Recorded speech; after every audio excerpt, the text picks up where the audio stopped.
it's such a dangerous idea too for my clients to have this idea that they need to be perfect, and then inevitably they're going to fail because of confusion. And so it's a really that is one of the mindset shifts that is really, really important to me with working with clients. Kind of like, guess what, guys? We're not doctors. No, we are not. If you're going to be making any major medical decisions, please consult your doctor. That includes diets, exercise, medications, and surgery. We love you guys. And we want you to continue to be in our OSLP family forever. So be careful and consult your doctors. We all need our vitamins after surgery, regardless of what you think. Yes. It's a must. Yes. So why not choose the easiest and the best tasting in the community? Seriously, it's ProCare, guys. ProCare Duh. is so delicious. I use their chewable for over a year. That's how I know. Yes. And I love their capsules. Yes. Love them. They're Yes. once a day. I take them at night. Easy peasy. And my labs are fantastic. Yeah, our labs are great. And I've actually switched to the capsules and I take those at night now. So Yes. if you guys need your iron, they have them with iron and they have them iron free. They even have calcium chews. Yes. The calcium chews. Perfect. They have mocktail ones, chocolate. They have also some caramel and a cinnamon roll. They're freaking delicious. So go over to procarenow.com and use our code OSLP to save some money. Prepping and measuring your food post-op is a beast all in itself. But Portion Perfection has actually made it super, super simple. They have bowls, plates, and even a lunch bag called the Kit and Carry where you can have all of the system ready to go. Yeah, we love carrying that thing around with us. It's so much easier to pack your lunch, your snacks, especially when you're on a road trip. That thing is a lifesaver. Yes. So if you want to get these things to help your journey, just go over to portionperfection.com and use our code 15OSL-POD. And again, that's 15OSL-POD. And you can also go over to our Amazon storefront to pick out any of those that you would like to use. All know how difficult post-op life can be. Yeah, it's pretty freaking hard, guys. Yes. And so a way to make it a little bit easier is by joining the T.R.I.B.E membership program. It has been created by a registered dietitian. She's actually the sleeve dietitian on Instagram. Her name is Jamie. And she's created this whole membership program just to support us. Yeah, like we've had her on the podcast. We love her to freaking death. And then two, like she has full experts in their field that help you. And they've had bariatric surgery, almost every one of them. Yes. And the sleep dietitian is freaking smart because she has almost a support group every single day, guys. Yes. You're going to get an email. It's going to tell you which ones are for today. And you can just sign up and hang out with people that are just like you. And I've even used the journal prompts. I'm into journaling, and that was way helpful to just go somewhere that can help you and just get your mind going. Yes. So if you need this kind of support, which a lot of us do, go to her website and use our code OSLP at checkout to get your discount. Welcome back, OSLP family. welcome. Damn it. This Kellie's is crackly voice. Yes, I am sick, but I am still here. You showed up. I showed up. So That's right. you get crackly voice Kelly today. Yes, you do. So we are super excited because Are you going to finish our intro? I think you should. You are listening to our Sleep Life podcast, and this is Mel. This is Kelly. We'll switch it up for this one. Yeah, here we go. We are okay. So we are super, super excited because we just tickets just dropped for the 2023 Just Be You Bariatric Award Show. Yeah, as we're recording right now, it's only been 24 hours since they have been released. Yes. We're getting some great movement. We are excited. We can't wait for everybody to join us in Washington, D.C. this year. Did you hear that, everybody? Washington, D.C. Your girls got hooked up in D.C. Yes. And the theater is amazing. The hotels that we picked are amazing. Everything about this is going to be incredible.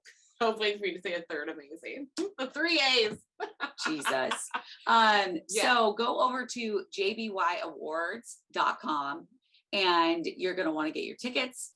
You'll want to book your hotel, and we're going to have lots more information on that website. So you want to make sure that you're going back to it quite often.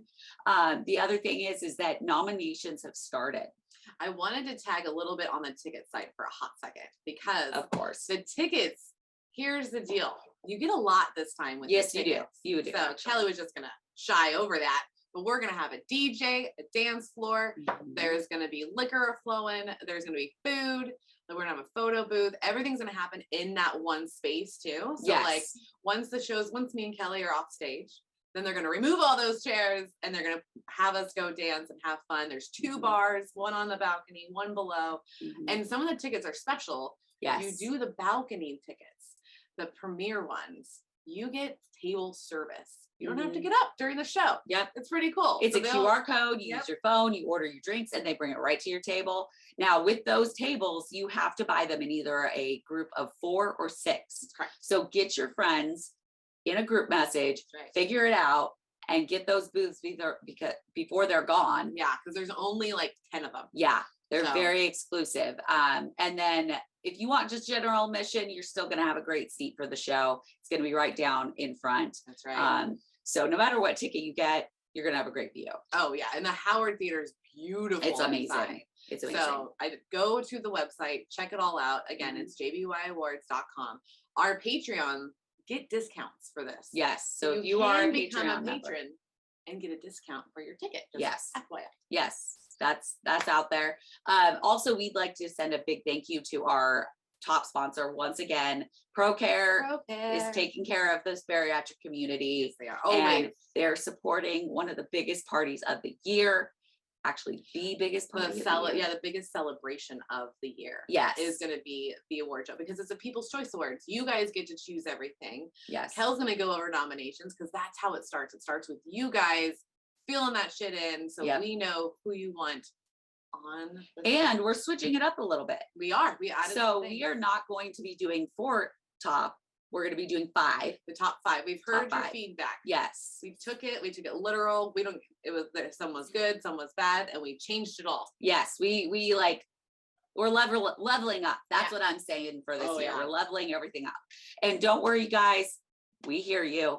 There's more guy categories. this Yes, year. there's more categories. There's actually going to be more events around the show. Yes. So we actually have events happening on Thursday and Friday and Sunday. And Sunday and Saturday morning. Like every Yes, day there's something. there's something. And you can like meet your people, find your tribe, Yeah. whatever you want to say, like just meet your people Yeah, because there's gonna be a free podcast airing at the hotel on Thursday on night. Thursday. It's a live one. Me and Kel get to go, and you guys just to be there, hang out while Yep, we in their do library. do a show for you Yeah. guys. So So very cool. Mel touched on it a little bit. We do have our Patreon.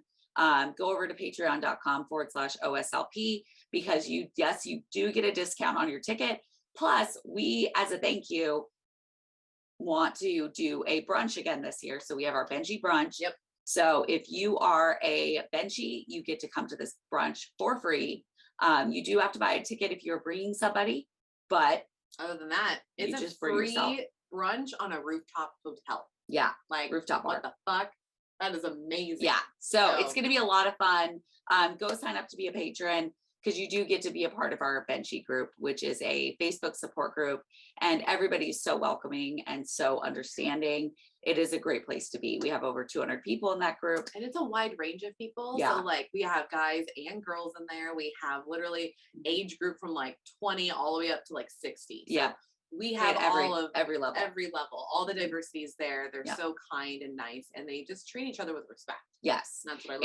And if you cannot attend this event in person, we will be live streaming it. we love. And we will be live streaming it from our website and also YouTube. Yeah. So you need to go over to YouTube, hit the little bell, hit the subscribe button so you're notified when new videos come, because then you would know who we're interviewing right now. I know they would already see Yes. all the prettiness that is on the screen. Yes. Us and our guests. Yes. I love it. So we want to welcome on Pamela Mekuz onto the show. Yes.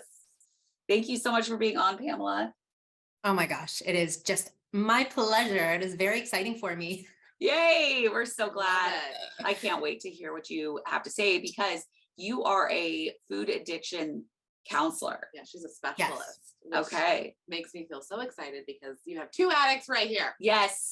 We are both addicts. Three. I'll count Three. myself among this Yes. illustrious group. Ooh. Okay. So can we go to when all of this started Yeah. for you? When did you realize that there was a need? Well, I mean, where is it coming from? if you want to go back to where this all started, Yeah. you can go back to, 1983 or 4, when I Wow. was like already binging on cookies. Like I say, my first memory of binging is in kindergarten. Like, so Oh, wow. that's how far back I have to go. Or we can go back to, my mother, because there's, we know It that comes this is, from, yeah. It comes from. yeah. Yeah. So, I've been not only overweight my whole life, but really struggling with binge eating and my relationship with food and trying to restrict, but being unable to, like, I have a completely disordered relationship with food. And I always like to share that every birthday that I can remember, my only wish when I would blow out my candles, all I ever wished for was just to be skinny. It's all I wanted.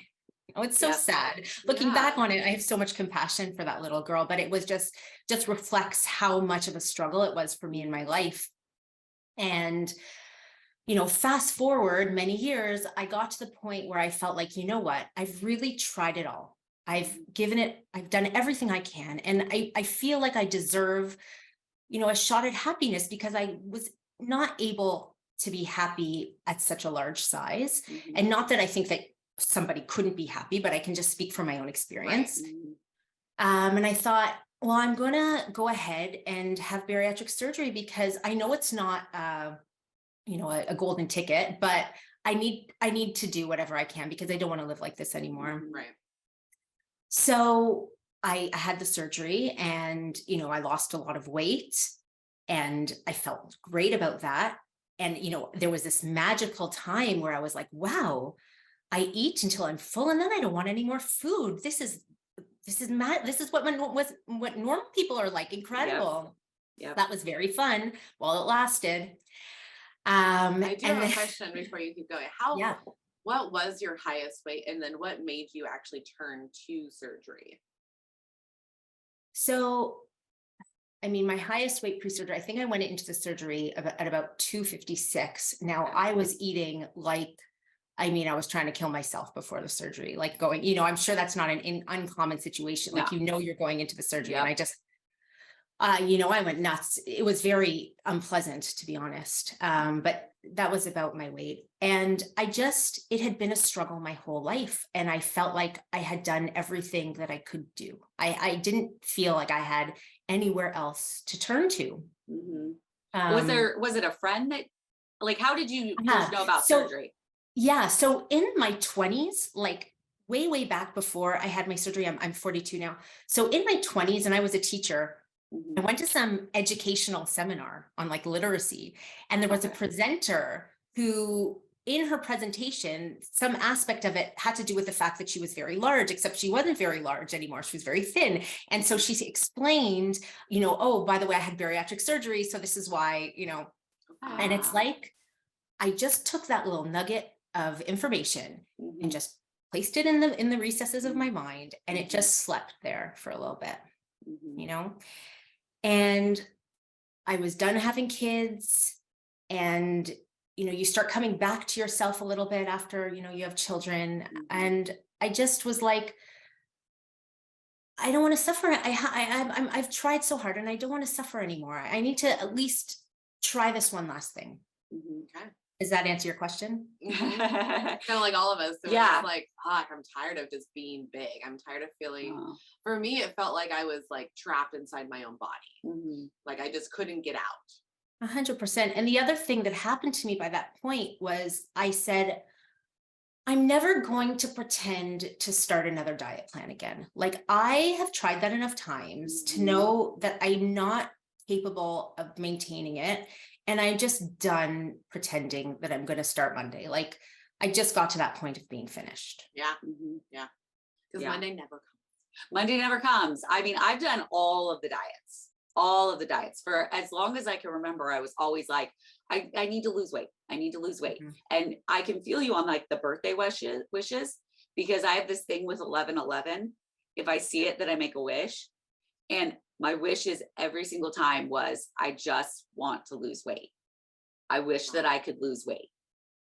Yeah. And just from an addiction standpoint, if I can just point out that that's no longer my wish. Yeah. Not that I don't care about my weight anymore. I do. I'm human and I'm a woman and these things are important to me, but Yeah. my wish is just, and I realized that was the wrong wish. The right wish was the mental piece, to have serenity around food, to Yeah. not be like always thinking about where you're going to get your next hit, or, Yeah. Avoiding the conversation because you're wondering what's going on at the buffet. Like my focus of my goals have changed. I want my body to be thin, but it's sort of settled where it's settled, and my goal is just to maintain the peace and serenity. I like I would that. say you tagged on something that I've never thought about before, which makes sense now, is that I've totally done the whole, like, I'm thinking about food so much, like about like what we're about to eat when friends are around, and then I don't even hear you. Yeah, I can see that. I've done that to family, friends, even like I'll look at a text message, don't even realize what I'm reading. Because Oh yeah, I'm and just normal so people don't focused. understand that. Yeah, But no, I do. not at all. I don't. Well, and it's kind of funny because I've been on Monjaro now since December. And I remember telling Mel, like, my head feels clear for the first time in forever, maybe, Yeah. because there isn't that constant food. Like, even having bariatric surgery, I can relate to you on that serenity kind of feeling, because I didn't wish for back then when I was first going through it, just to be in a good space with food. Right. I just wanted to be skinny. Yeah. And that was my full force, like, goal for having bariatric surgery. Now, having regained and now being on this other medication that helps me with insulin resistance, like, I can see that I needed to make peace with the food, not with myself being skinny. Right. So I hope a lot of people can relate to that. I think because so. I very much relate to it.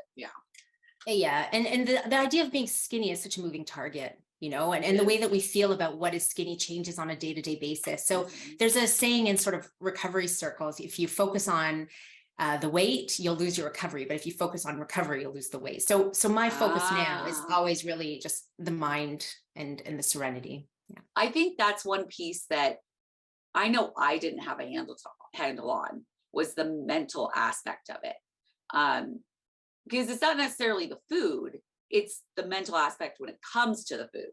And why we're choosing food. Yeah. Because I would have those breakdowns that first As an year. escape. Yeah. And I would be like, oh, I can't go with food anymore. Yeah. Like, if my mom pissed me off, and that would happen a lot, like, I was like, I can't go to food, and I would just cry. Yeah. I was like, what the fuck's happening right now? Well, like, if crying works, then it's okay. You got to find what works. oh, I'm a crier. Yeah, she's definitely a crier. I I'm feel gonna shut down.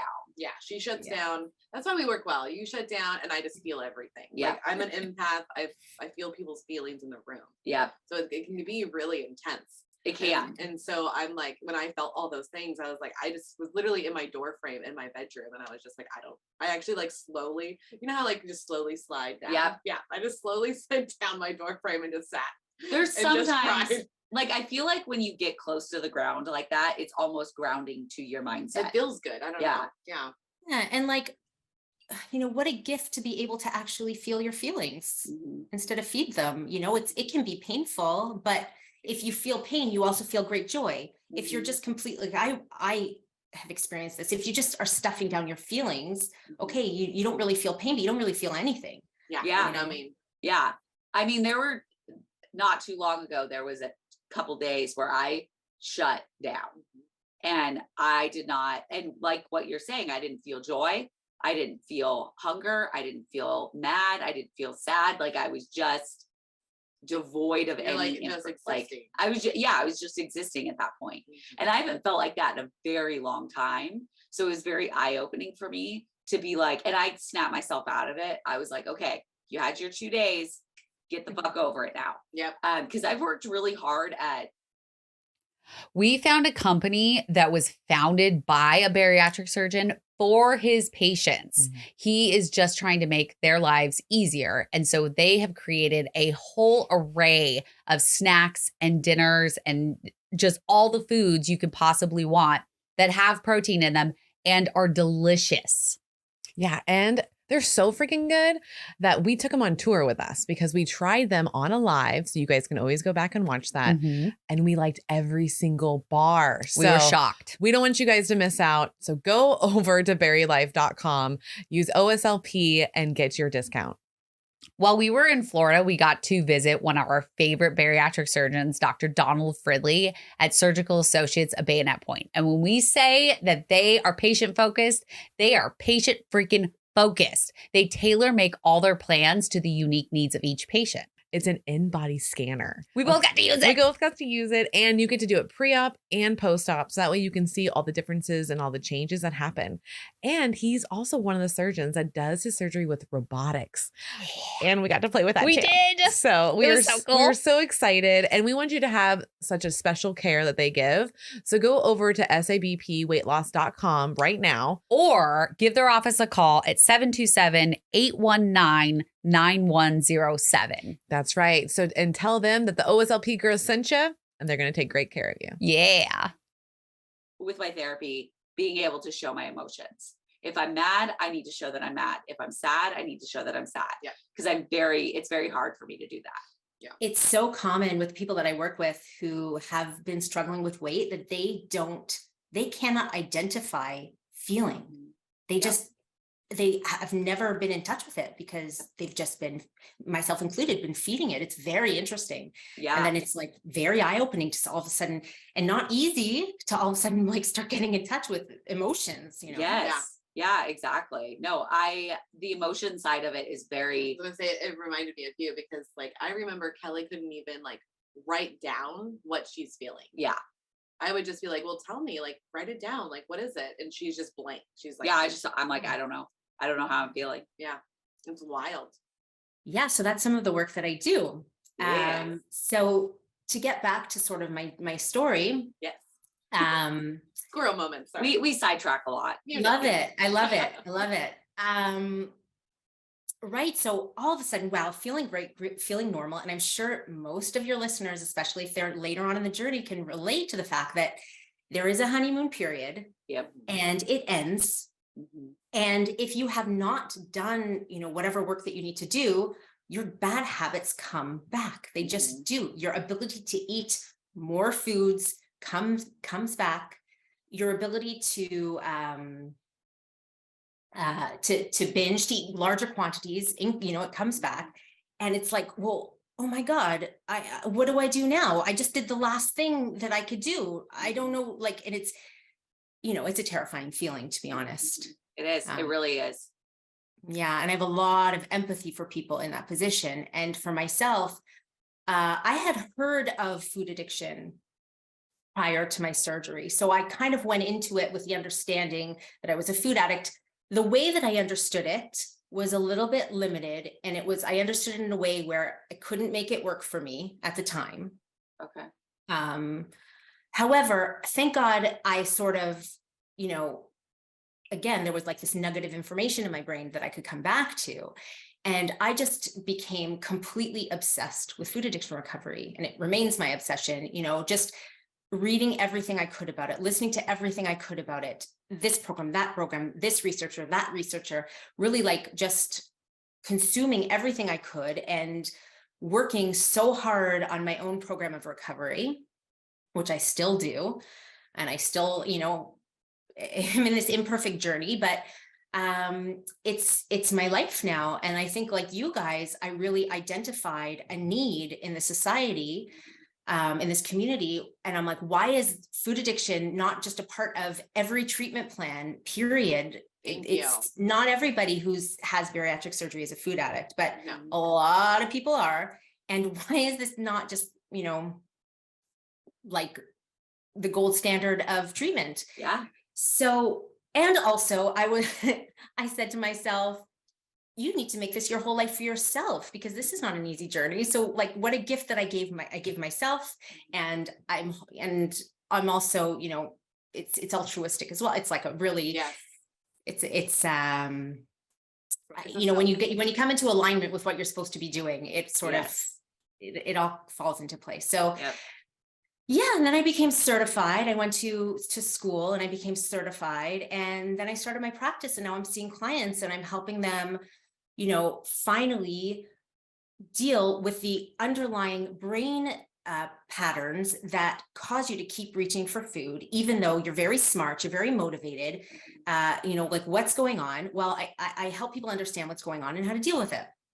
And if I could just end by saying that the information that you receive from many professionals in this space is guaranteeing you to be stuck in this cycle of overeating, because the main zeitgeist around eating within most nutritional circles is you have to include everything in moderation. And if you are a food addict and trying to include everything in moderation, you're screwed. Yeah. So that's like, it's really important what I do, and it's Yeah. not for everybody, but it's for a lot of people. Yeah. So say somebody comes to you I'll ask them to do the same thing. and so say I'm your new client, and I'm saying I've battled food addiction for the last, I can't even remember how long. Mhm. What's the first step Yeah. for What does that? it look like? So the first thing I would do is an assessment. Okay. And I do a very nuanced assessment where I want to see, do you score as a food addict according to these like validated scales? Okay. And are there any other eating disorders that might be at play here? Because that can factor in, and then take a history and find out about your eating habits. So first get like a really whole picture of where are you a food addict? And if so, where do you fall on the scale of food addiction? Because it is a scale where some people are sort of like baby food addicts, or maybe if they cut out like the highly ultra processed foods, they're going to be like great. And some people like myself are later stage food addicts where a wider variety of foods activate my addictive processes. So Okay. that would be the first step. What does what criteria makes someone a food addict? So, the definition of addiction is something like this. You really want to stop doing something, but you just can't, even though you really want to, and even though you're trying, but you just keep coming back to it.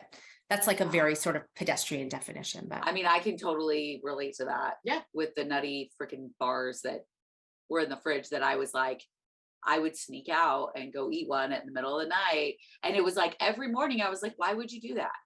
You don't need it.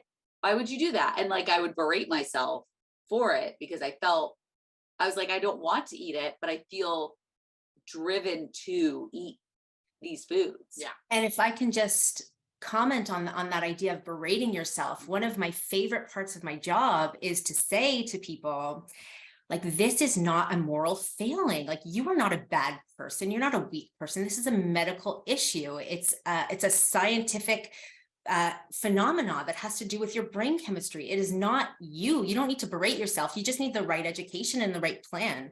So Thank you for that's saying one of that. my favorite parts of my job, to sort of take that personal, feelings of, personal failure away from someone. Yeah, because I really felt like I was a horrible person. Yeah. And as I was gaining weight, I was like, I work in this field. I run a podcast. Like, how can I tell people to help themselves and ask for help and do all these things when I myself is gaining weight because I can't stop eating? Yeah. So once I could get beyond that with therapy, and beyond that, I work with Jamie, the sleep dietitian. She gives, like, I did a lot of intensive work with the both of them together. And the trifecta of that was all three things. So it was my therapist, Jamie, and then the Manjaro. It really got my mindset of like, I'm not a bad person. No. I just have a brain chemistry and insulin resistance. That is my problem. But I never knew that. Yeah. And 100%. And also just thank you for your vulnerability and openness. No. It's such a gift. It really you. is. And, your ability to share that helps so many people. So It's hard telling people that. Like, it's very hard. It took me a long time to get to a point where I could say, like, I gained back 60 pounds. Yeah. Like, just write that, like, took me forever to actually say the words. Mhm. And once I Brave. did, I felt free.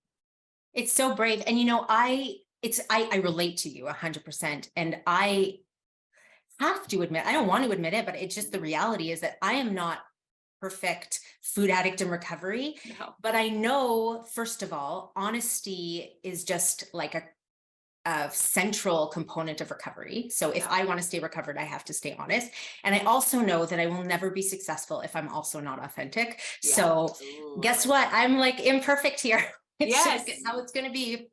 I mean, And all of us are I've come to peace imperfect. with that. Yeah. Yeah. Like Yeah. nobody that will ever meet will be 100% perfect. Like that's just, doesn't exist. it doesn't exist for anybody. It's such a dangerous idea too, even for my clients, to have this idea that they need to be perfect. And then inevitably they're going to fail because perfection is an illusion. And so it's a really, that is one of the sort of mindset shifts that is really, really important to me with working with clients. Kind of like, these are some, this is what I recommend. I always say, I don't tell people what to do, but we talk together about what would be a good plan. And so sticking to this plan is going to be really, really helpful. And at the same time, accepting that life happens and that we're human is also equally as important. So it's like this sort of, this wave we have to navigate. Right. Yeah. And I love that you said that being trying to be perfect is an illusion. Uh-huh. Because it's so true. And we actually have an episode where me and Kelly argue about perfectionism. Yep. Because I'm right with you, or I'm like, no, I don't even want to be perfect. That's fucking exhausting. But I think that I would like to re-record that episode, by the way. We should redo that. Because my idea of perfection, because I've been in therapy, because I've been working with Jamie, because I'm on Manjaro now, that has shifted. Yeah, it's changed. Because I am realizing, because back then I was gaining weight. Yeah, and in the process. So in my brain, I just wanted to be the perfect bariatric patient, which doesn't exist. Nobody's going to be 100% perfect. So there is no such thing as perfection. But again, giving away all my secrets, as I always do. But what I do recommend having high standards. And one of the reasons why I encourage having high standards for your habitual standards, right? So your expectations for what you want your life to look like, what you want your eating to look like. Why I recommend high standards is because inevitably you're going to fall. Yeah. Like it's just, it's like, you're not always going to be able to meal prep and plan and like, it's just not going to happen. Yeah. And so if you have high standards, you have a cushion and you can fall and then you can come back up. But if your standards are really low and you fall, you're kind of in the ditch and it's like much harder to get out. So I do recommend high standards, but also with, grace to ourselves. Well, I've been saying that for years, like shoot for the A, settle for the B. And I shoot for the F. And then if I get a B, I'm good. Yeah. Like, you gotta shoot high. I've always been a shoot for the lowest. And then if I do better, great. Which I feel like that statement says a lot about it. Does. It does. It's okay though. We're learning. Oh my God. We're learning as we're talking. Yes. This is what we do. So, Okay. how long do you typically work with somebody that's has food addiction? Is this like a long-term thing? Well, it's very individual. Okay. It can be a long-term process. Again, like I tell it like it is. I am not a weight loss program. I will never say, come to me and lose 50 pounds in, 3 weeks. Like, it's just not realistic. And if you're following somebody that says that, good luck to you. At best, you'll get a quick fix, which is not what I'm about. Yeah. So I do ask when I work with a new client for a minimum of 4 sessions. Okay. And I mean, that really just scratches the surface. Yeah. Especially for somebody who's at the beginning of their journey. And I work with people at all different stages, but, even for like a detox, you're looking at really, I would give it a minimum of 4 weeks. And then if you're looking at like new habit formations, it's even longer. Like I think they say a minimum of 60 days. And so depending again, where somebody falls on that scale of food addiction, this can be a very long process. We're talking, and I help with food plans and I help with habit formation, but often I also help with, mindset and like trauma work and inner child work. This is a deep problem, right? Yeah. It's like, it has to do with, emotional patterns that we've used often since very early childhood. So it's not a simple process all the time. So it can be a long process, but I do ask a minimum of a 4 or 5 week commitment for new clients. Okay. Yeah. Cause I know I've been doing therapy for like 6 months now, Maybe and I'm longer. still not even like, I'm scratching the surface of everything, like to use your term. So it would be good for somebody to just focus on it for the long term. Well, and for the in my people that are listening at home, like what would be some characteristics that are very obvious to know if you do have some sort of addiction towards food? Because not all of us know or see it. Yeah. We kind of put blinders on. Oh yeah. I know I did. 100%. I was like, I'm not that big. Yeah. I don't eat that much food. Yes, you do.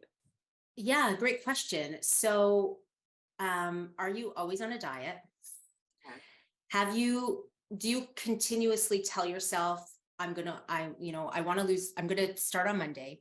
I get really excited about a new plan only to have it sort of peter out and fall back to your new habits and then start on a new plan again.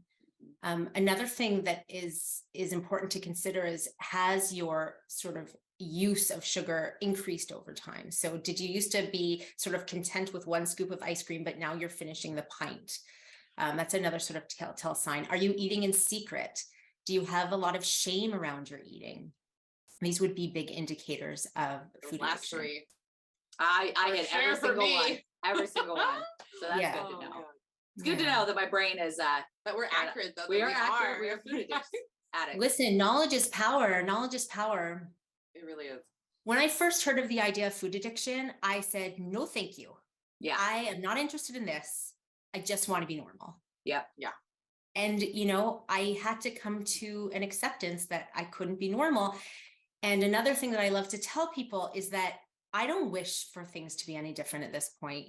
That's the beauty of our struggles, is that on the other side of sort of conquering our struggles or finding ways to deal with them is really like this huge, big, beautiful life that you couldn't have imagined otherwise. So Yeah. I accept my addiction. And if I didn't accept my addiction, I would still be 100 pounds overweight and miserable. So, and I'm not talking to you guys. Yeah, exactly. I mean, Sure. there's a reason There is. why all of these things happen, because you were put into a path of helping other people overcome and even come to grips with that they do have food addiction. Because I think people, I know I will talk about myself. I didn't want to admit that I'm a food addict. I didn't want to admit any of it, because then that meant I had a problem. That it's real. Yeah. And I can really relate to that too, because I felt like a failure. Yeah. I really did. I was like, ah, shit, I have an addiction. Yeah. And then I felt dumb admitting it to people that like I am a food addict, because the look that we get is like, no, there's no, like, because some people don't even believe that. Yeah. It's actually not some, a lot. And so like sometimes they think it's a cop out of why like we eat so much. Yeah. And they don't understand everything around it, but also that makes us feel even worse. Well, and I mean, going back to like Connie Stapleton's interview with us, she, used the umbrella example of, it's all addiction. It's just which part are you? Yeah, which point? Because there's food, there's drugs, there's alcohol, there's gambling. Like there's all those addictions. They're all addictions. Mm-hmm. It's just which one do you gravitate towards? Well, and that's actually how I explain it to people to get the looks. I'm like, hey, everybody has their thing. Yeah. Everybody has something. Yeah. So let's not act like we don't. Like we're all people here. And mine is food. Yours might be gambling. Yep. It's fine. Yep. Get some help. Get some help.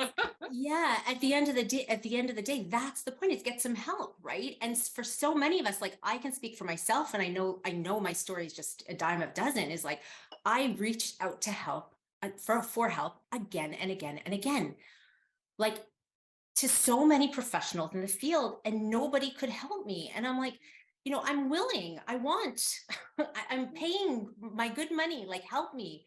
And nobody was able to help me. And so that's why knowledge is power, because, when okay, this is actually food addiction, it's an addiction issue, then we know the treatment. And if I can interject, the treatment can be a hard pill to swallow. I'm sure. I'm sure. However, and for those of you wondering what I'm talking about, it, you know, like for any addiction, it does involve abstinence. My recommended, you know, I let people make their own choices when they work with me. But my recommended course of treatment involves abstinence. What does that mean? Removing the addictive substance from your diet. What does that mean? Well, at a very basic level, sugar and flour and processed foods. Because if we don't remove those from our diets, the addictive pathways in the brain continually light up and light up and light up. And those pathways are like a more primitive part of our brains, and they overpower or hijack our rational thought. Our rational thought is a more newly developed part of our brain, and it's just not as powerful. Our willpower depletes. You know, it's just the consumption of these addictive foods make it so that we can't resist them. And so we have to take them out of our diets so that we can heal our brains. And all of a sudden, not to make it sound simple, it's not always simple, but the overwhelming cravings are gone. The binges are gone. It's like a whole new world. And it's really a piece of information that is sorely missing from a lot of treatment for obesity.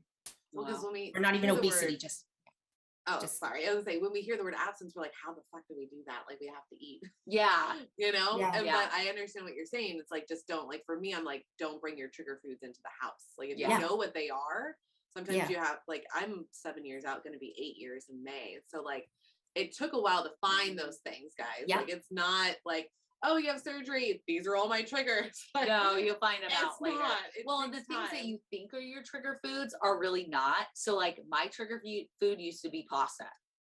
I thought, like, before I had surgery, I was like, that's my trigger food. That's all I eat. But going through it, and then I finally ate pasta, and I was like, I don't even really like it. Yeah.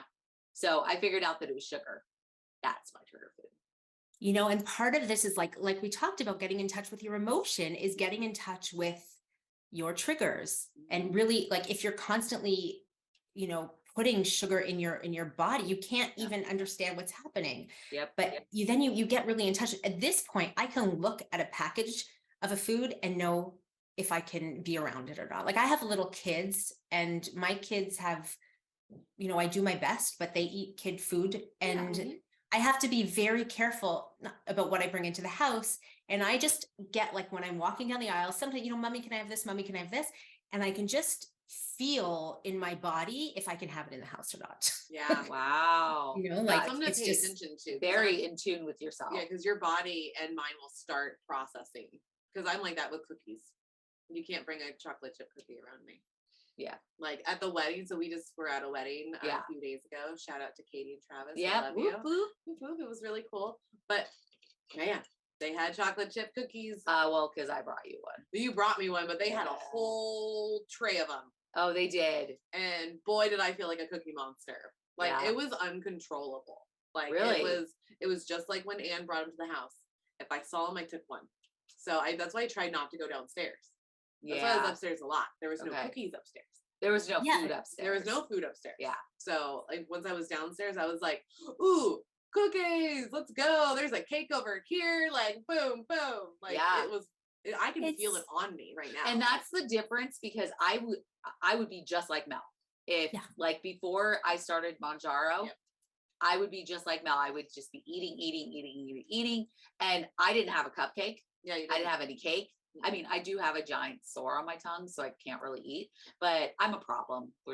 She has like a parasite on her tongue. It's just- I I think said you're if doing I great. start to eat her brain, she does have my permission to kill her. yes.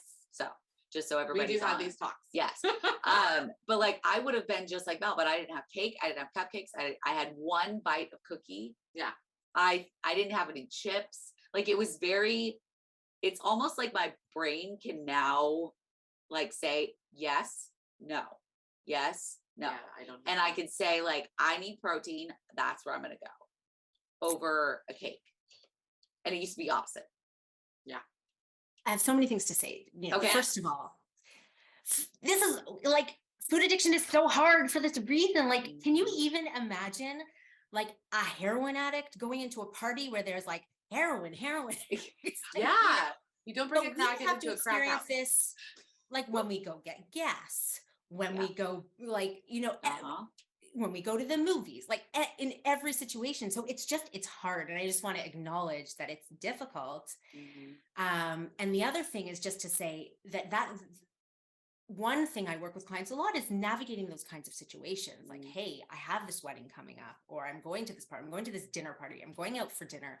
Like, how can I stay on track? And of course, we're human and there's no such thing as perfection. But to get to what you were saying with your experience on this medication, and I'm also going to connect it to how I feel people should go into bariatric surgery. It's understanding that you have this gift with this surgery or with this medication that is really going to help you solidify your habits. And you can't take it for granted or assume that it's always going to continue, because it won't. Yeah. Right. So Correct. you have this window, and the way that you should use this window is with the understanding that you need these habits for the rest of your life if you don't want to go back to being food obsessed, being miserable, being overweight. So let's use these supports to help us get and stay on the right track. Yeah. And I like to give people like a healthy dose of fear a little bit, right? Just to just reality. Yeah. Like, this will not last forever. What a gift. Let's use it properly. And that's why I love working with pre-surgical clients, because like it's the best, that's the ideal, right? Yeah. I wish that I had somebody like you before. Oh yeah. Someone. Yeah. Because To like work it all out in my head of Because like you what's happening. You had therapy. I had a 15-minute phone call. Yeah. So it's like, we could have found out before, 3 months in, and I'm crying in my doorway that I had a food problem. Yeah. And I had Nice. therapy, and we talked a little bit about it, but I was like, I'm good. Yeah. I did 6 sessions. I'm fine. I'm good. I got this. No, I did not have it. I did not at all. I did not know that there's brain chemistry and genetics, and there's all these things that are against me. They're fighting against you. Yeah. Yeah. From day one. From day one. Yeah. Yeah. And when that hunger, that ghrelin is taken out, like, yeah, that's a great feeling, because you're like, I'm not hungry. I don't really want these things. But then as soon as that starts to come back, that's when like, oh, I have more work to do. Yeah. Cool. Yeah. Yeah. And, I think that it's one thing to be overweight, and it's another thing to have lost a considerable amount of weight and then to have gained it back. Like, I feel that pain so deeply. And like, this is what, if you're listening to this, I have compassion for you. I hope you have the same compassion for yourself. And this is why I do what I do, to help people with that. It's a challenge. Yeah, for sure. It is a very big challenge, because I know that I was so proud of myself for losing 125 pounds. I was so proud, and I love to talk about it. And when it started creeping up, I was like, okay, it's just 10 pounds. Okay, it's just 20 pounds. Okay, now we've hit 40. Okay, now I'm at 65. And it's very difficult, because you think that, okay, finally something's working. Mm-hmm. And then you kind of flip it around and go back to the old habits. So I think it's very important that there's people like you that help people battle that, because it is a battle. Yeah. Cause I like your window analogy. Yeah. So like Kelly's window closed. Uh-huh. And then she didn't have all those habits to keep her going. Yeah. And that's why the honeymoon phase is very important. You don't get lost in the whole oh, I'm losing weight. Yep. Because there's the habits have to be formed. So that way when you're in because year 2 is the hardest. It is. Year 2 and 3. Year 2 and 3 are the fucking way hardest, because now you actually the ghrelin's back. Yep. And your window is closed. Yep. And you better have had some habits get kicked in, or you will gain. You will gain it back. You will regain. Yeah. I will totally agree. All right. So what kind of what kind of legwork do you make people like us do? What do you mean by legwork? Well, you talked about abstinence. What else are we doing at home to help ourselves? Yeah. So it's very individual. Okay. I don't have a program that I shill, right? I don't have a one size fits all solution. I really like to listen to people's lifestyles and also their willingness. Like, where are they at? Are they a busy working mom, or are they retired with, a million out? Are they with, more time than they know what to do with? Do they love to write and journal, or does that sound terrible? Like, I really individualize my treatments, but I can tell you some things that I find useful. Okay. It is useful for most to put some boundaries around their eating. So not just what they're eating, the types of food, yes, but also when they're eating and how much. So it is helpful to put some boundaries around that. I believe in like meal times, and for a bariatric client, again, it's how much, like, this is very individual, but I eat 6 times a day, sometimes 7. And this, I think having those boundaries works for me. And I'm not always grabbing for snacks or making decisions about food, because I've made those decisions one time, and I'm not always making decisions about food and thinking about food anymore. Okay. So having some boundaries about what you eat. And then, so that's one side of the coin. And then it's like, how do we fill people's emotional and spiritual buckets so that they're not needing to go to food? And that's a very personal, journey. For me, I believe in a strong morning routine. I think it's very grounding. So like, I love to meditate and journal in the morning. And also, like, so incorporating some kind of mindfulness is just shown to be very, very effective. But, what issues come up for people? For example, do you find it very triggering when you go to your mother-in-law's house and she tries to give you a piece of cake? Okay, let's work on that. What are we going to do before? How are we going to navigate the situation? Are you finding at 4 o'clock that, you're overwhelmed with exhaustion and you're going through the drive-through? Okay, like, let's think about that. And how can we navigate that situation? Are you feeling lonely? Okay, how can we, That's like, right. let's look, right? So Loneliness. it's really personalized to the individual. I like that, because everybody is different. Yeah. And we preach that. Like, every journey is different. Everybody's different. Like, just be you. But I like that you individualize it, because we have a lot of similarities, but we also work and think in a different way. We do. Yeah. And which is nice, because it's like the things that bother me or may point me towards binging won't affect you. Yeah. And vice versa. Yeah. So I know the loneliness one is a big one for both of us. Yeah. We do have that in common. Yeah. And speaking towards that, another really, really important component of recovery, especially, if you're have made a decision to change your way of eating that is really sort of countercultural, like eating processed foods and sugars is like a mainstay of our culture. Yeah. And so the other really important component is finding community. So, one service that I offer is daily check-ins, which I think is really helpful. It's one of the most powerful things I think that I offer. I also have a community Facebook support group, so a bariatric Facebook support group for food addiction recovery, where you can post and get people's feedback or share your struggles. So finding community is really, really important within addiction recovery as well. Yes, I would completely agree, because I feel much more heard. Okay, so we have a community here on Instagram. We have our Facebook support group also, but until I was honest about where I was at, I didn't utilize those support groups the way they should be. And so I never have completely until agree. we made our own. Yeah, we made our own, and we're just like, okay, we like this.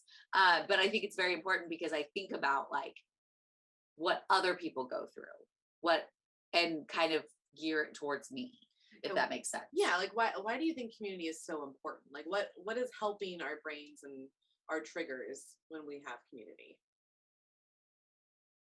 Well, I think it counters a lot of the shame, right? Mm. So the shame that there is something wrong with me and I'm not okay, and therefore you have to be secretive.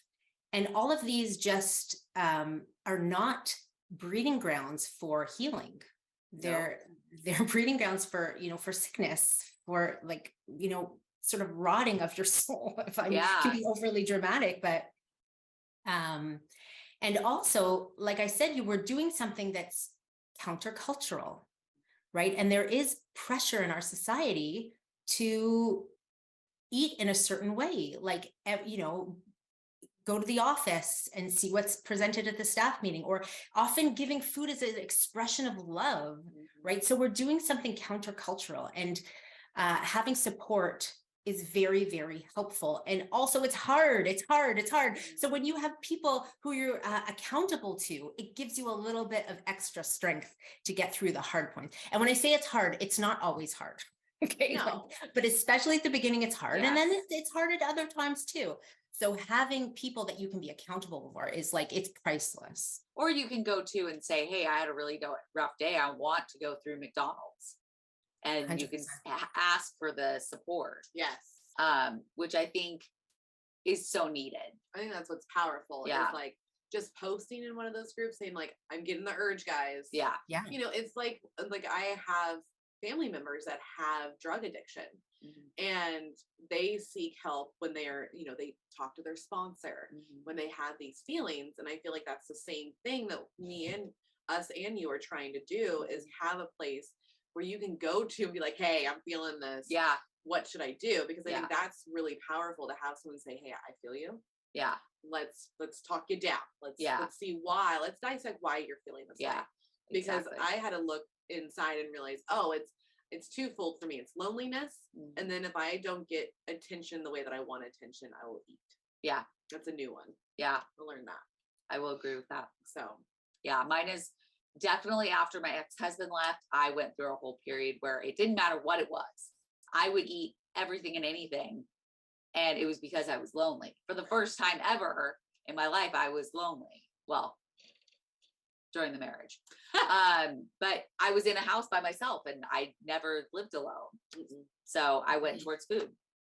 Yeah. And so number one, identifying what is going on is a huge step. And then, let's look at how we can fill this loneliness bucket that doesn't involve food, right? So it's, that's the work. Yeah. Yeah. And it's really, sometimes it's hard to see beyond that, see beyond the addiction. So it's good to have people like you that can help them kind of lift those blinders a little bit and figure out what's the next step. Because I feel, for me, I always like to know what the next step is. I actually like to know what the next five steps are. But get back. Yeah, get Come back back over in. here. We're not there yet. We're not on the fifth step. But I like to know what my next step is always. Yeah. I like to know, like, okay, so am I cleaning out my closet of food, or am I doing a lot of journaling when I feel lonely? Like, what would I do? And I've learned a lot during this whole process of, like, I do like journaling, but I like to do it in a space that's just me with my hot tea, and I sit there and I will listen to a podcast or listen to an expert call or something like that. And then I have stuff to write about. Right. And it links other things in my head. Like, you know, I'm figuring out that my family, I've never felt seen within my family. And that is why when I feel lonely, I eat, because I don't feel like they saw me for who I am.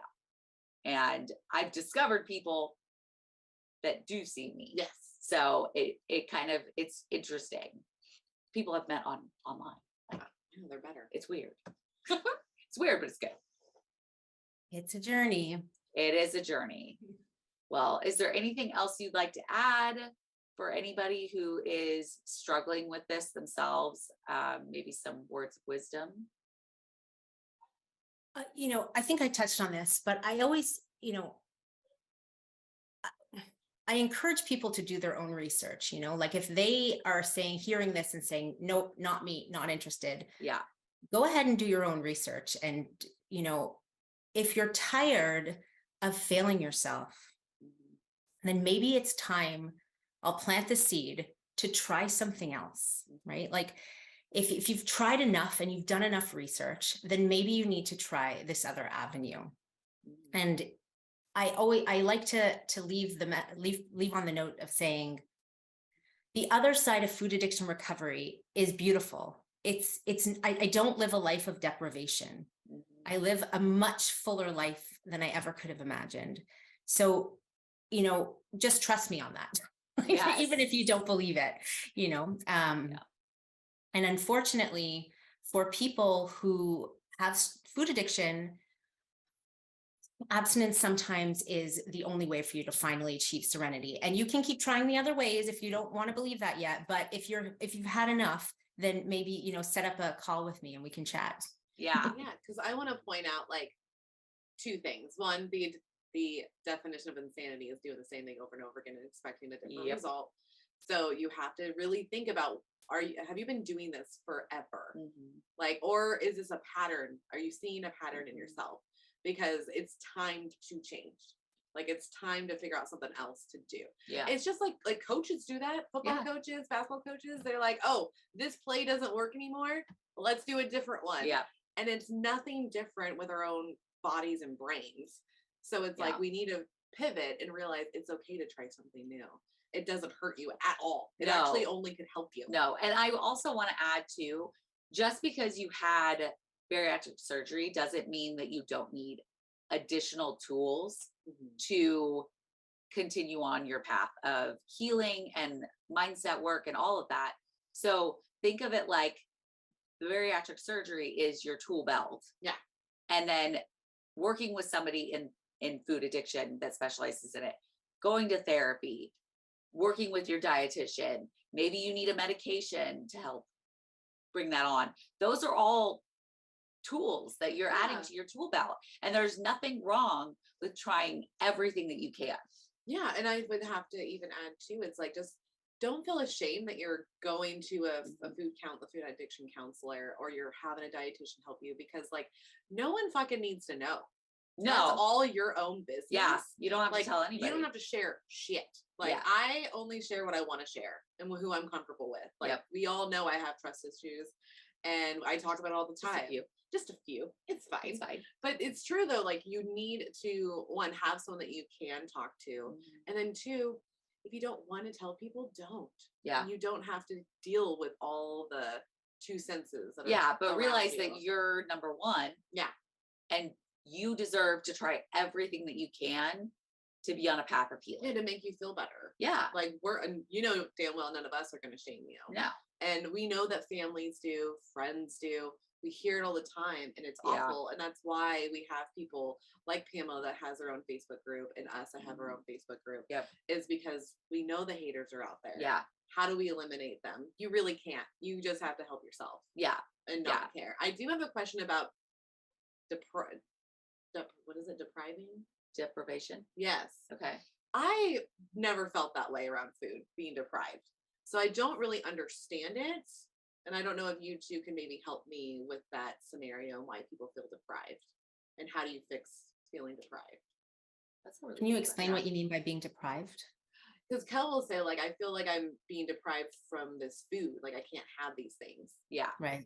And Like- I'm like, I don't understand it. I don't know what that feeling's like. Yeah. So, this is a very common feeling. And Okay. there's almost, when people get started on this journey, there's almost like a sense of mourning and loss. And I think it's very real. Yeah. And I like to just acknowledge people's feelings about that. Like, that is a legitimate feeling and it's an unpleasant one. And like, you got to feel those feelings. But at the end of the day, do you want to try and see what happens if you give up these foods for a month? Because maybe you'll say, holy smokes, like, I'm never going back. Wow. Yeah. So yeah, you can have those feelings. Maybe it means that you're going to skip out on the post-work drinks with your friends for a couple weeks. Maybe it means that you're going to hang out in the living room instead of the kitchen where you're surrounded by the cookies. Maybe it means you're going to plan a girls' night, like doing a paint night instead of going for dinner, right? Like, let's navigate this. Maybe it means you have to learn how to cook really delicious food that you love. Like, when I have, for example, a dinner party, and I know that there's going to be some foods that are tempting for me, I love to make red meat because to me it's very satiating. So again, like what I do is navigate life in food addiction recovery, because without it, I am obsessed with food, depressed, overweight. And that's just, I don't have a choice between the two. Like maybe people do. I don't have a choice between the No. two. Same. Right, Like, so I don't this want is to my feel that choice. way. Yep. Yeah, I don't want to feel that way because I felt the mourning and the grief part. I just didn't feel like I was depriving myself from not having what I Awesome. wanted. I didn't feel So- deprived until I started adding them back in. Oh, okay. So I didn't feel deprived. It was like a conscious decision that I was saying, no, I'm going to cut out all these foods. But then when I got to a level where I was like, I was adding these things back in, that's when I was like, I don't want to feel deprived. Yeah. I want to make every food fit, but it doesn't always work like that. No. So No. You know, you're welcome to try. Do whatever works for you. You Yeah. know, like I want to help people, and if that works for you, then wonderful. Yeah. For somebody with, you know, later stages of food addiction, it is much easier to just stay abstinent. It's just Yep. easier. okay, You know, maybe I'll be abstinent of chocolate chip cookies. there you go. I think I need to. Maybe we should do a challenge. Dude, I can't even tell you how many I had. I probably had like 10. Yeah. What It's not crap. good. Oh yeah, oh yeah, It's not you're good at speaking my all. language. You are Uh-huh. speaking my language. I get it. Yeah. And then I felt like before we left, I was like, I want to have chocolate at the camper because I was glamping. And I was like, so I grabbed the little bags that say yay on it because they were M&Ms. Yeah. And then I grabbed their little treats because they were chocolate chip dipped Oreos. Grabbed 2 of those. Like, it's just stupid. I felt like I have to have it, even though like I've already had 10 cookies. Yeah. It's so wild Yeah. because I didn't even feel full from it. I was like, oh, I can have more. Yeah. It was insane, the feeling that I Well, was it is a having. slider food also. Yeah. So you're not going to feel full. Mm-mm. But if you had, so like use an example, like if you had a steak before that, you probably wouldn't have gone Probably not. towards it because you would have been actually full. Yeah. And you're very good at knowing when you're full. Mhm.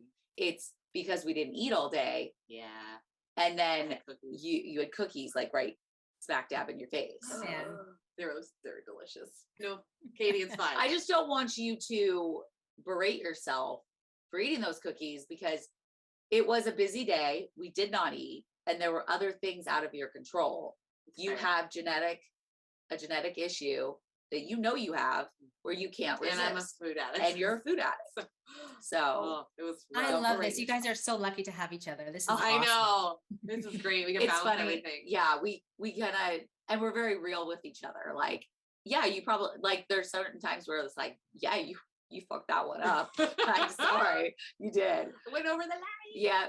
But then there's other times where it's like we can bring each other back up to where we're not, because I know how that feels because I Yeah. did that for a very, very long time. Yeah. Where every time I would put something in my mouth, I'm like, you're so lazy. Like you don't deserve to eat. Like you need to be skinny. This is what and it's all that negative self-talk that I've worked very hard to get out. Yep. Like I do not talk to myself like that anymore.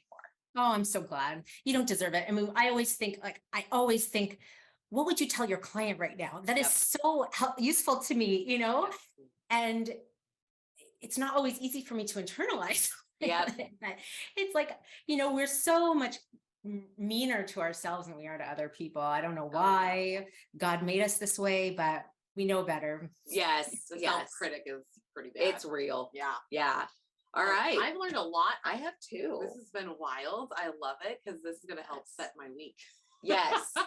I thank just, you. if I can just promote, Oh, Yes, yeah, of plug course. away. I'm running an inaugural group coaching program. So we've talked about like, you know, defining abstinence, looking at real strategies that work to get you through tricky situations, you know, filling our emotional and spiritual buckets in a way that, you know, don't involve turning to food, overcoming our cravings when they come, how to deal with it. Yeah. And so all of these topics are going to be addressed in my group coaching program, and it's going to be done in a collaborative environment. So it provides the support and the accountability. It's going to be very, very powerful. And so I I'm really excited for it. If anybody's interested, you know, I'm sure all my contact information is there. Yep, it'll be all Send me a below. message and I can get that information out to you. But I'm going to be offering it in May and June, so an 8-week course. Okay. And I just want to promote that if anybody is, if their interest is piqued, it's a great way to sort of dip your toes into food addiction recovery. I love I love it. I that. love that there's a place for people to go and like do a course, and it's Yeah. collaborative. Yeah. Like when you have multiple people working on the same thing, Uh-huh. I feel like it comes together a lot better. I think it does too. Yeah. That's why we work on things together, because I may see it one way, she may see it another way, but then we meet in the middle and it comes out really great. Yeah. So Always. yeah. Awesome. So when are we hanging out again, guys? I know, I know. right? Well, you know, you could come to the Just Be You Awards. I Just know, saying. I need to look at scheduling, but I'm extremely tempted. It's just such a fun event and like You should such a definitely powerful event. It was Thank you. like It was incredible. there's no words for what like last year. The feel, the vibe in the room Yeah. was intoxicating Yeah. in a good way. It was. It was like like, whoa. knowing that everybody is here just to support one another, like whether they're winning, they're not winning. Like the awards are exciting, but that wasn't the whole main goal. It was that we're Bringing telling everyone people that we're together. here, and we're a big force. We are to a be big reckoned force, with. and we're not going anywhere. Yeah. So fucking Yeah. So we would Love love it. to see put your you there. seatbelt on. Let us know if you can make it. So, because where are you located? I'm in Toronto. You're in Oh, Toronto. Canada, okay. yeah. Ooh, we're from Canada. We want to go to Canada Yes, we do. very badly. All right. Well, thank you so much, Pamela. And we love you guys. And we will see you